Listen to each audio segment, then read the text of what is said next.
Turma, neste vídeo eu vou compartilhar com vocês 5 lições valiosíssimas que nós instrutores podemos aprender com o filme Top Gun 2. Eu já vou avisando que esse é um vídeo que tem bastante spoiler do filme, então se você não gosta de spoiler, pode pausar, assista o filme primeiro, depois você vem aqui assistir esse vídeo. Se você é uma pessoa que não se importa com spoiler, então eu acho que vai ser um exercício interessante você assistir o filme buscando identificar esses elementos, esses 5 elementos que eu vou trazer aqui.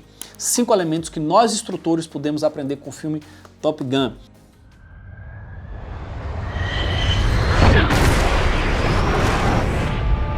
Lição número 1.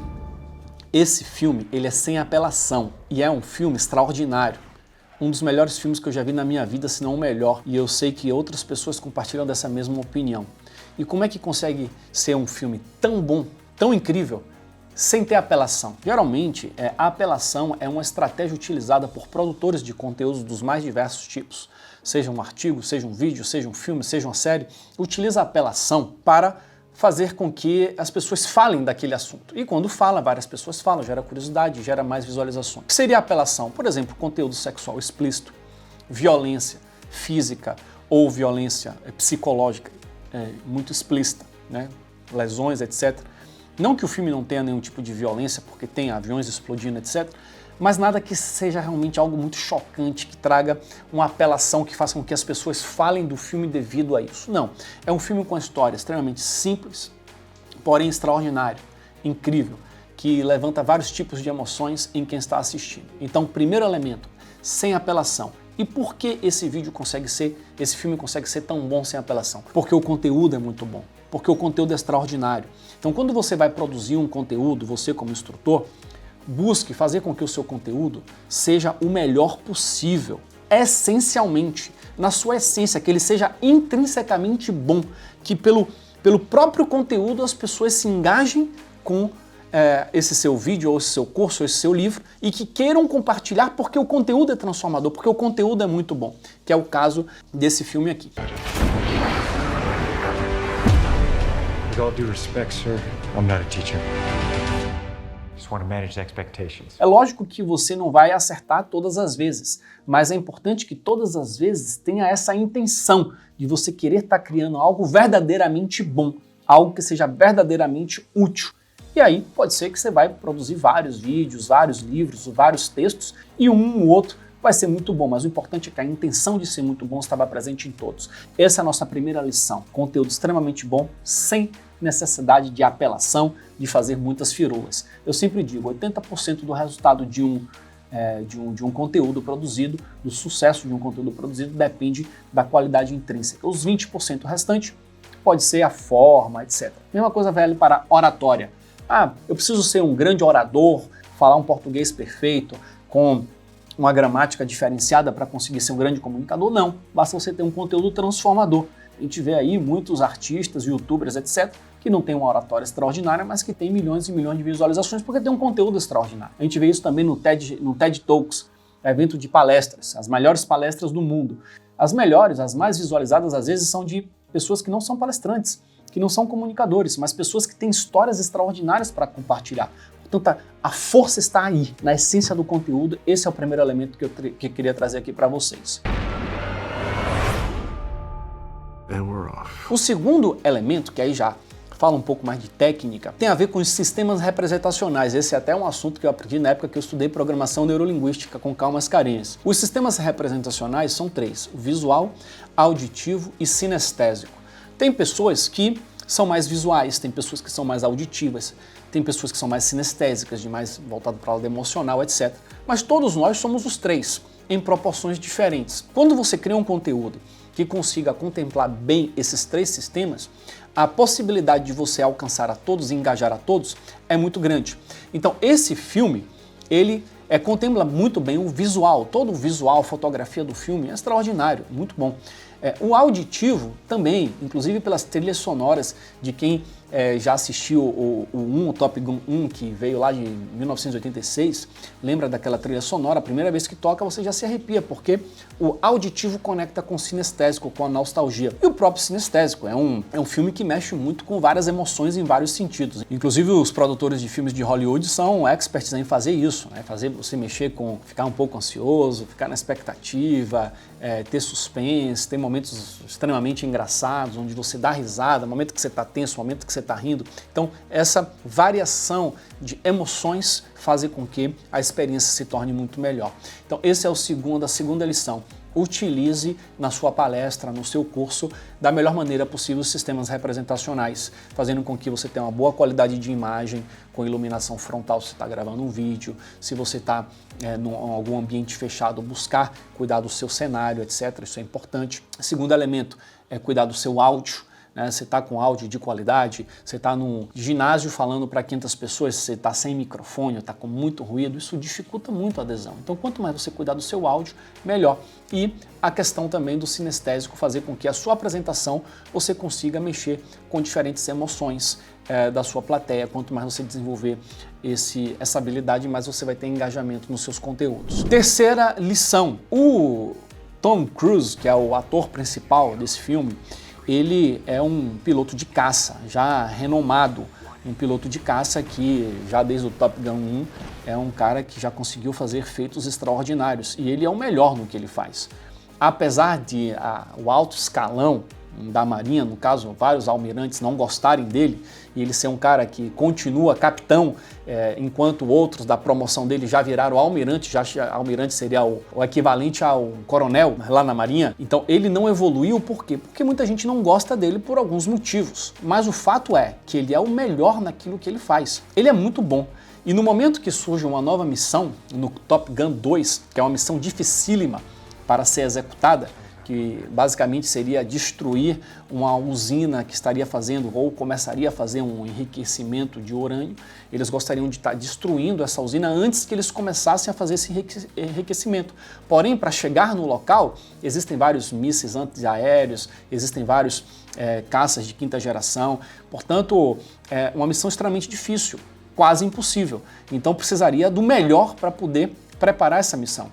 Só que os almirantes não queriam que o próprio Tom Cruise, até pela própria idade dele, fosse um dos pilotos da missão. Queria que ele fosse justamente um instrutor que ensinasse aos melhores pilotos lá do departamento Top Gun, o Top Gun significa, é uma escola onde formam os melhores pilotos de caça, porém precisaria dele, que já participou de missões talvez tão desafiadoras quanto, para ensinar esses novos garotos. Então, ele é chamado porque ele é muito bom, apesar da maioria das pessoas não gostarem dele. Então ele não dá opção, ele é o melhor, ele é o único que é capaz de fazer aquilo. Então ele ganha a oportunidade porque ele é o melhor. Então a lição é, torne-se sempre o melhor possível no que você faz.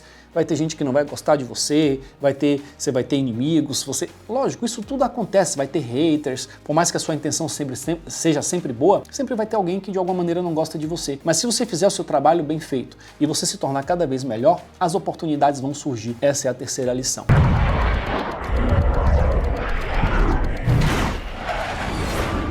Everyone here is the best there is. Who the hell are they going to get to teach us? Quarta lição. Tem uma cena no filme que é absolutamente arrepiante. Aliás, algumas cenas. Ele percebe que aquele grupo de alunos dele ali, que já são grandes pilotos, se eu não me engano são cerca de 10 inicialmente selecionados, e no final ele vai precisar ficar com a equipe ali de, se eu não me engano, 4 ou 5 daqueles pilotos para executar a missão. Então é tipo um treinamento, ao mesmo tempo um processo seletivo. E ele percebe que todos aqueles já dominam muito bem a teoria, já sabem como é que funciona o avião deles. Ele chega lá no primeiro encontro com um manual desse tamanho assim, ó, falando tudo sobre o avião que eles pilotam. E eles falam assim, ó, imagino que vocês devam conhecer esse manual aqui de cabo a rabo. Todo mundo balança assim com a cabeça, ele pega e joga no lixo. Fala, isso aí a gente não vai precisar aqui, porque isso você já sabe, o seu inimigo também. O que você vai precisar aqui são de outras coisas. E principalmente aspectos psicológicos, aspectos emocionais. Lógico que a técnica eles já têm, eles já sabem pilotar o avião das mais diferentes maneiras necessárias para alcançar aquela missão. Mas para eles conseguirem fazer esse desempenho técnico, eles vão precisar de um preparo mental e de acreditar que é possível, porque aquela missão ela realmente parece ser impossível. E aí ele começa a fazer vários treinamentos com a equipe para fazer esse desenvolvimento mental. É muito interessante ver essa relação de instrutor para aluno no quesito de mentor, de preparação mental. Mas a quarta grande lição que eu quero destacar aqui é que ele é um instrutor que instrui pelo exemplo. E existe aquele ditado que fala que um exemplo vale mais do que 1000 palavras. Isso é muito bem representado no filme, porque ele passa um bom tempo tentando fazer com que os seus discípulos, os seus alunos, acreditem que é possível executar a missão.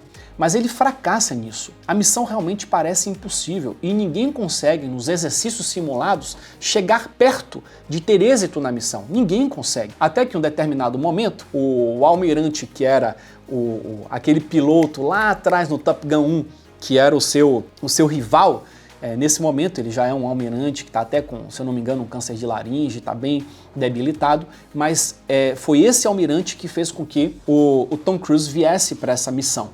Esse almirante que já chegou ao cargo de almirante, era tipo a pistola dele ali, né? Era o pistolão que ele tinha para estar ali, vamos dizer, quem apoiava ele. E aí, nesse determinado momento, esse almirante, ele morre. E quando ele morre, ele perde basicamente o maior apoio que ele tinha ali no alto escalão. Então ele é chamado para a mesa de um outro almirante, e que era o responsável direto pela missão, e esse outro almirante dispensa ele, fala: olha, nós não queremos mais o seu serviço, você está dispensado e você nunca mais vai voar. Então ele é demitido.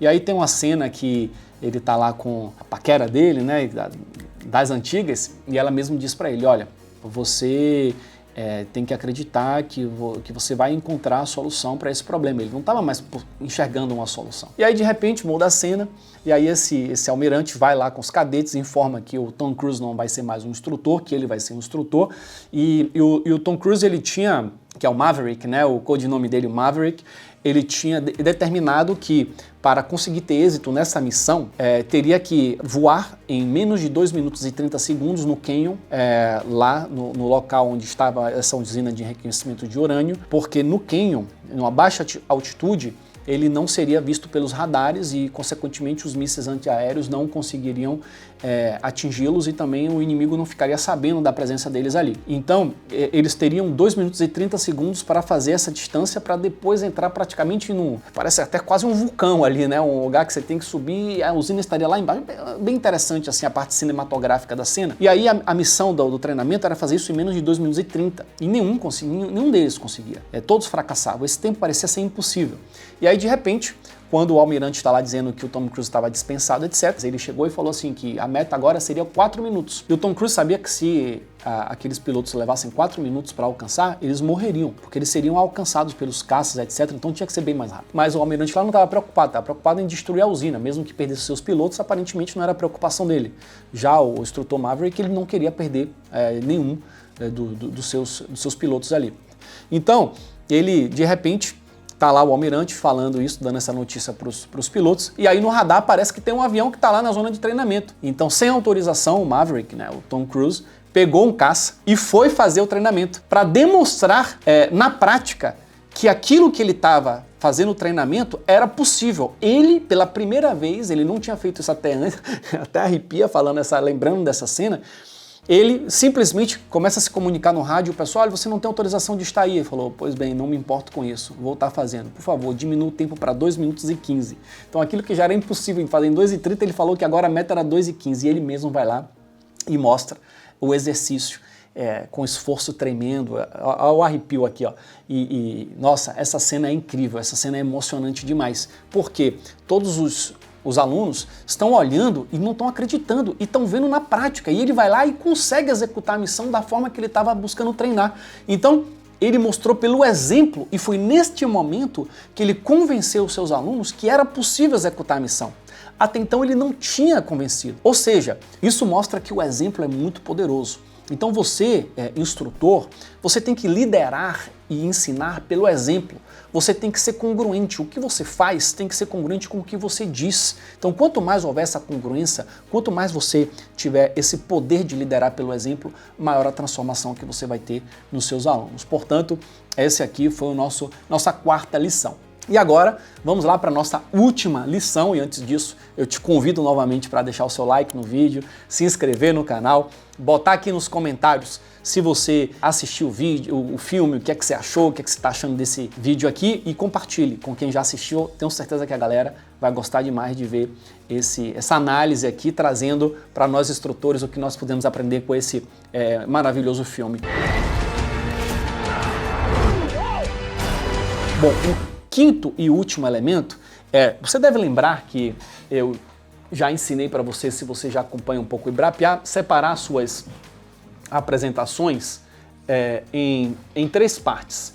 Sua apresentação ela tem que ter uma abertura, ela tem que ter um bom conteúdo e tem que ter um ótimo fechamento. Em cima disso, você vai preencher vários conteúdos estratégicos para fazer com que a sua apresentação seja completa, seja ela um vídeo, um workshop, um curso, um artigo, uma tese de doutorado, um artigo científico, tudo funciona dessa forma aqui. E se a gente fizer uma análise deste filme, isso aqui é feito no estado da arte. A primeira cena é uma cena impressionante, onde no início do filme, ele está numa missão, antes de ser chamado de volta para o Top Gun lá para treinar os meninos, ele está numa missão onde eles estão desenvolvendo um caça, o caça mais rápido do mundo, e eles estavam com a meta de chegar no Mach 9. Mach 9 seria 9 vezes a velocidade do som, é isso mesmo? Então já seria o avião mais rápido do mundo. E para o avião chegar a aeronave chegar nessa velocidade, tem toda uma questão de aerodinâmica, de resistência de material, etc e tal. E eles estavam se programando para isso. Só que mais um desses almirantes queriam terminar aquele projeto, aquele programa, para investir a verba em programas de desenvolvimento de drones e de aeronaves não tripuladas. E aí ele chega e fala assim, ó, se essa aeronave não alcançar o Mach 10, esse programa termina. E o cara já estava vindo para a base para terminar o programa. E aí ele fica lá, pô, desesperado, né, de terminar tudo aquilo e tal e tal. E aí quando ele sabe que o almirante está chegando, ele entra numa aeronave dessa e ele decola com o objetivo de alcançar já o Mach 10, sendo que eles nunca tinham nem imaginado a possibilidade de alcançar esse Mach 10. Eles estavam lutando para chegar no Mach 9, então era uma coisa muito distante da realidade, mas ainda assim ele vai lá, ele entra na aeronave, decola, então você já começa o filme com aquela emoção, com o cara chegando, o almirante, ele naquela aeronave, vê se alcança ou se não alcança, já gera uma tensão muito forte desde o início. E ele vai lá e ele alcança o Mach 10, todo mundo vibra pra caramba, só que ele não satisfeito, quer continuar tirando mais da aeronave, a aeronave quase se desintegrando toda, até que a aeronave realmente passa por um problema estrutural, que ele tem que se ejetar, e enfim, destrói a aeronave e tudo mais, mas alcançou o Mach 10 e dá uma sobrevida maior ao programa. Então a primeira cena já é essa, o filme já começa com essa tensão, com essa intensidade, que é uma forma de você começar a sua apresentação já trazendo algo de muito forte, algo que já mostra para o que você veio. Mas lógico que existem várias estratégias aqui, como eu ensino para vocês, inclusive eu convido vocês a conhecer a Academia de Instrutores Profissionais, não sei se você já conhece, mas é uma plataforma na qual nós formamos instrutores e também desenvolvemos instrutores. E nós temos aqui um curso dentro da Academia de Instrutores Profissionais que ensina o que preencher em cada um dessas áreas para você poder fazer as suas apresentações. O link da Academia de Instrutores Profissionais, inclusive, está aqui na descrição desse vídeo. Clica lá para você conhecer, você ver como você pode se tornar instrutor de SPV, primeiros socorros, controle de hemorragia e também se desenvolver como instrutor profissional e muito mais. Portanto, o filme já começa com uma abertura incrível. Depois tem uma transição dessa abertura, sempre tem uma transição aqui. E a transição daqui para cá é justamente esse convite dele a assumir essa nova missão, ir para a escola Top Gun, para essa nova missão, etc. Aceita, não aceita, ele não queria porque ele falava que não era instrutor, aquele drama, até que ele aí vai lá, chega naquele bar, onde ele encontra a ex-paquera dele, que é hoje dona de um bar, vê os meninos todos ali, tem aquela transição, paga a conta pra todo mundo, os meninos, os novos pilotos não sabem que é ele, não reconheceram, teve uma hora que pega ele, joga fora do bar, uma cena hilária, que é uma bela de uma transição aqui, tá? Da abertura pro conteúdo. E aí depois vem o filme todo, o filmaço, que é justamente esse drama de desenvolvimento, de treinamento psicológico, etc. É incrível, que te prende o tempo todo. Ou seja, você tem que ter um conteúdo valioso, que prenda a audiência, que gere valor. Não basta ter uma grande abertura e entregar um conteúdo aqui ruim. O conteúdo também tem que ser bom, tem que prender. Só que ele não é tão intenso, porque o conteúdo é um momento muito mais longo. Ele tem que ser consistente. Óbvio que tem que ter momentos de picos de emoção, etc., momentos de história que você vai quebrando aqui para não ficar uma coisa chata, mas é uma coisa um pouco mais de longo prazo aqui o conteúdo. E aí, por fim, uma vez que você terminou, você vem para o fechamento. E o fechamento é a última impressão que fica, né? O fechamento é quando você está assistindo fogos de artifício, tem lá aquele buquê finale, né? Que é aquele pá, aquele estouro final que foi melhor do que todos os outros. Você fica, uau, que coisa incrível. E acontece às vezes de você ir para uns fogos desse, você vê o último pá, aquela última sequência, você, uau, meu Deus, que coisa incrível. Aí se terminar ali, você bate palma, sai feliz. Mas já pensou se depois que termina aquele buquê finale que você achou que já estava incrível, vem outro ainda mais incrível? E depois outro ainda mais incrível, e depois outro ainda mais incrível, você fica, meu Deus, sem fôlego. É o que acontece no filme. São 4 fins praticamente. Ele poderia ter encerrado o filme 4 vezes que você ia estar feliz, mas ele vai te surpreendendo cada vez mais. Lá na sua apresentação, é você encerrar com uma história inspiradora, encerrar com algo lá em cima que as pessoas saiam, uau, energizadas daquilo. E aí no filme o que acontece? Mais uma vez spoiler, né? Combinei com você que ia ter spoiler aí. Ele não ia ser um dos pilotos, mas o fato dele ter feito aquilo na prática e mostrado que era possível, ele foi convidado de volta para continuar como instrutor e também como líder piloto daquela missão. Ou seja, na missão final ele tá junto. E aí ele vai lá, ele seleciona a equipe dele, a seleção que ele faz é extraordinária. Por mais que eu contei alguns spoilers, não contei nada do filme. Você tem que assistir esse filme que você vai ver e depois me diga o que é que você achou. E aí ele vai executar a missão adequadamente, etc. E ele, quando tá saindo da missão, um dos pilotos que ele escolheu é o filho de um piloto que era da equipe dele que morreu lá atrás no Top Gun 1. E tem toda uma história em cima disso. E ele vai e ele salva a vida desse garoto que estava em outra aeronave. Ele salva a vida dele, só que para salvar a vida dele, ele é atingido por um míssil. E nessa, o avião dele cai. E aí, parece que ele morreu. E aí, pô, fica aquela tristeza, mas fica um bom final de filme. O cara morreu, é um herói, salvou a vida do outro, o filme é muito bom e tal. Poderia subir o letreiro ali que você já estaria feliz demais e acharia o filme incrível. Só que não. Então o Tom Cruise tá lá, né, caiu, se ejetou da aeronave e tal, e aí um helicóptero encontra ele, começa a atirar nele, e aí tem uma hora que o helicóptero vai matar ele mesmo. Não tem pra onde ele escapar e vem, pá, esse helicóptero é destruído justamente por esse garoto, que é o outro piloto, filho daquele que ele salvou a vida, que morreu na outra missão do Top Gun 1 e que ele salvou a vida agora, o Tom Cruise. Aí agora o garoto salva a vida dele. Nessa que o garoto salva a vida dele, ele vai também ter a sua aeronave destruída. Aí os dois se encontram ali no meio do território inimigo sem aeronave. Aí você, meu Deus, o que é que vai acontecer agora? Não tem como ser salvo mais ali. Eles vão para a base que eles destruíram, que tem uma base ali próxima, que eles fizeram um ataque simultâneo. Enquanto eles estavam atacando a usina, ao mesmo tempo eles dispararam mísseis do porta-avião para destruir a pista da base que eles tinham ali próximo. E eles vão para essa base, eles identificam um caça velho. Que caça é aquele, Lúcio, que tem lá? Um F-14, que é o que tinha no filme 1, né? Que é o que ele pilotava no filme 1. Um caça velho que ele veio num hangar, eles invadem a base, roubam esse avião, saem os dois nesse avião. Nessa que eles saem os dois nesse caça, tem 2 caças de última geração, de 5ª geração lá, dos caras muito mais avançados, que identificam eles, aí começa a fazer uma luta. Uma luta que ele consegue abater os dois. Você imagina, não tem como ele escapar, mas consegue abater os dois e aí começa a voltar pro porta-avião. Nessa que ele tá voltando pro porta-avião, veio um terceiro que ele não esperava. Aí esse terceiro não tinha jeito, ele realmente ia ser destruído. Eles iam morrer ali na cena. E aí um dos cadetes, um dos pilotos lá que não foi selecionado para a missão, que ele, inclusive era o melhor de todos, só que ele era meio arrogante e tal, um cara assim, que ele deixou de fora, não trabalhava bem em equipe. Esse cara ficou lá no porta-avião como reserva, se precisasse. E nessa, eles identificam que ele está em apuros, liberam esse garoto com a aeronave e é ele, esse menino aí que derruba o terceiro caça e ele volta. E ainda assim ele consegue voltar sem trem de pouso também, né? Que já tinha destruído o trem de pouso na decolagem, que não tinha espaço na pista. Negócio de louco. E aí ele consegue pousar no porta-avião e tal, aí encaminha pro final do filme. Ou seja, um final de filme extraordinário. Ou seja, tá aqui, ó, mais um fechamento muito bacana. Então são 3 partes, né? Claramente o filme tem uma abertura, claramente o filme tem um enredo lá de desenvolvimento e claramente tem uma cena de fechamento. E é assim que acontece na maioria das vezes e a gente pode replicar isso também. Bom, é isso. Espero que você tenha gostado desse vídeo. Deixe seu like, se inscreva no canal, deixe seu comentário, compartilhe. Eu quero saber seu feedback. Me diz se você chegou até aqui. Conheça também a Academia de Instrutores Profissionais. Assista lá o filme Top Gun 2 e manda seu feedback, tá bom? Obrigado por ter acompanhado. Um grande abraço. Tchau, tchau.